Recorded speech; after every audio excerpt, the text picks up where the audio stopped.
After starting off as the best attacker in the game to arguably becoming the worst operator by the end of a 9-year run, Blackbeard has finally said goodbye to his mounted rifle shield and welcomes his new and improved whole adaptive shield. In remembrance of Blackbeard's mounted shield, players can log in to find a new free charm in their inventory called Swashbuckler's Token, a memento the community can keep forever to remember the OG Blackbeard. And while Blackbeard has this new and improved shield for a gadget, Siege technically stole the concept of it from another game. Now thankfully it was from another Ubisoft game, but in The Division, agents are able to equip a shield that has multiple variants. There's the Bulwark Ballistic Shield, which is almost identical in look compared to Blackbeard's whole shield. The 3-piece shield collapses when not in use and expands into a full body shield when equipped. With this shield, however, user is not able to use their primary weapon, which is where the Crusader Ballistic Shield comes in. So basically, put these two shields together and out comes Blackbeard's new gadget. And while Blackbeard had taken inspiration from The Division to create his new shield, this season's ranked charms have also taken inspiration, but from the Trident, or better known as the United States Seal Pin. As you rank up from Copper to Champion, your charm will gradually gain different features. The anchor is to symbolize the seal's primary domain, being the sea obviously. The trident, commonly known as Poseidon's weapon, is to symbolize the seal's mastery of the sea and their ability to strike from the depths of the water. The wings on the back are meant to show seals are ready to defend their nation and uphold its value. And finally, you'll notice the main difference between the ranked charm and the seal's pin is that instead of an eagle being present, a skull has taken its place to resemble Blackbeard and his operator icon. At the end of the season, you'll have access to these ranked charms depending on the highest rank you achieve, but what you'll also have access to is a new stylish operator headgear. Since the release of Operation Deadly Omen, players who achieve Gold 1 rank status have been granted a unique operator headgear. Year 9 Season 1 gave us a headgear for Thermite, the next season was a headgear for Castle, and last season was a headgear for Twitch. This season, players will have the opportunity to earn a Roman Empire style headgear for Rook. Not sure how this fits in with this season's theme, but hey, I ain't complaining. A different way to show off your bling is by equipping Maestro's new elite uniform because he is wearing a Trolex.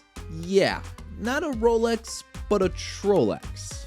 While it can be very difficult to see in game, the brand of the watch is engraved onto the face of the clock. And while I don't know how much a Trolex is worth, I would imagine it must be a good number considering his fashionable trousers and comfy loafers. It also looks nice too. And while on the topic of elite skins, Blackbeard's elite has had an upgrade itself. When players go to buy the elite skin, which is currently on sale up until the 17th of December, or if they have purchased the elite skin in the past, he has a new weapon skin which is equipable to his whole shield. With Blackbeard's update, he did end up losing his secondary weapon, the Deagle. However, if players go to purchase his elite skin now, they will still gain access to the Lucky Spade weapon skin for the Deagle. So if you did happen to buy the elite before Operation Collision Point released, unfortunately, there is no rare skin you have access to that others can't get anymore. I do find it weird though that Blackbeard still has a holster for a secondary weapon attached to his belt. And so, why not use it, Ubisoft? Give him his Deagle back, please. The changes to the new season have received positive feedback overall, from nerfing ballistic shields to reworking Blackbeard and even buffing Sense. But there has been some controversy among shields on whether or not Ubisoft took it too far with the nerf, specifically with Montang. Shield players believe Montang is meant to be this unmovable rock, something you can't get past. But with the new addition of consecutive guard breaks, defenders can do just that. Montang already lost the ability to really fight back, considering his melee is now 50-50 on whether or not you melee first, and using his pistol against a fully automatic weapon is such a disadvantage that you don't really want to take that fight. Parts of the community just believe Montang has lost his purpose as an attacker.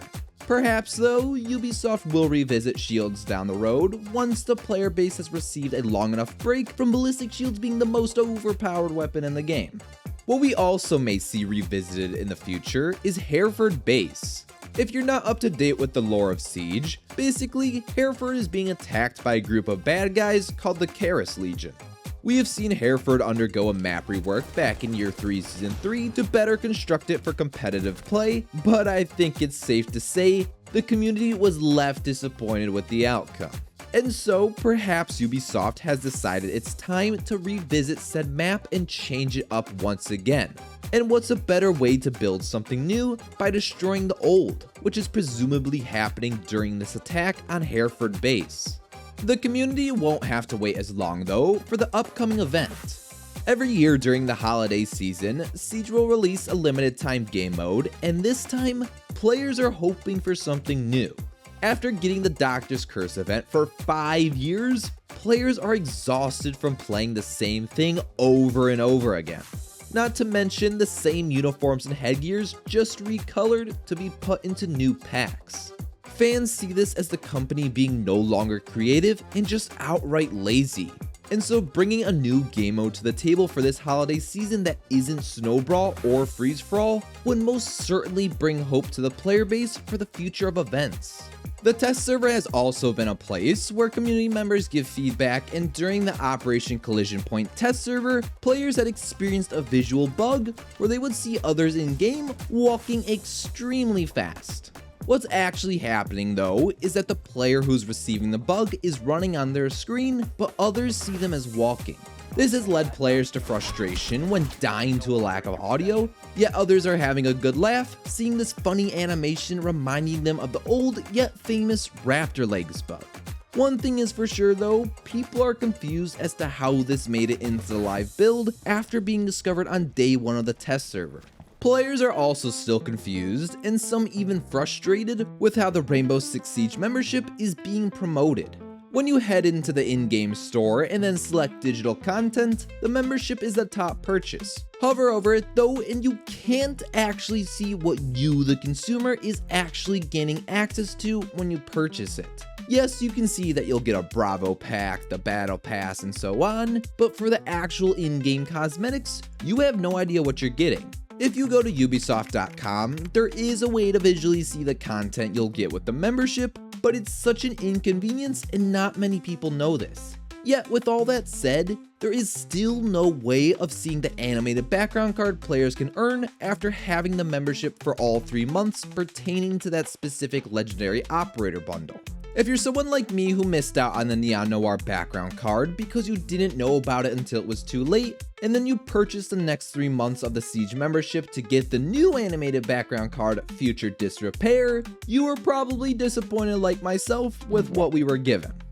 And while I and others may have criticized the membership a little too much, Siege has also made some great quality of life changes to the gameplay this season. One of the community's favorites is Drone Jump Trajectory, paired alongside the new sticky feeling drones have while landing from a jump.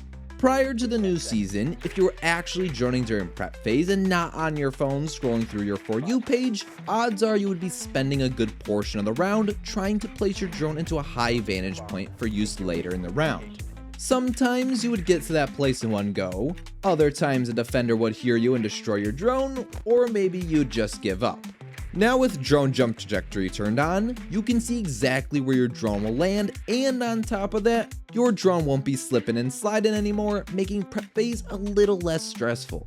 Badges have also been a great addition to the game, but one complaint has arisen already from within the community. When players progress through badges to unlock them, that progress is tracked for all operators, making them feel less valuable. So say you main Ash and you have clutched 2 rounds on that operator, you will unlock the clutched badge on every single operator. People's first impression was that badges would be used to show off a player's most used operator and the achievements they have accomplished with said operator. But that's just not the case. Wearing a badge on an operator you didn't earn it with doesn't feel special. What will feel special though is gaining access to a little private penguin charm. This adorable little thing comes equipped with 13 bullets amongst 3 different types of calibered rounds, so this guy's definitely got your back. If you're curious to how you can have the chance to earn this charm, Ubisoft is putting on its very first winter challenge, where the goal is to simply reach 100 million eliminated opponents in online play by the 16th of December. In order to participate, you do have to register online, which can be done via the QR code under the news section in-game, or you can simply visit the Ubisoft website to do so. Anyways, that has been what's new in the final season of Year 9, and I personally cannot wait to see what's to come in Year 10, considering Ubisoft has done quite a good job these past couple seasons.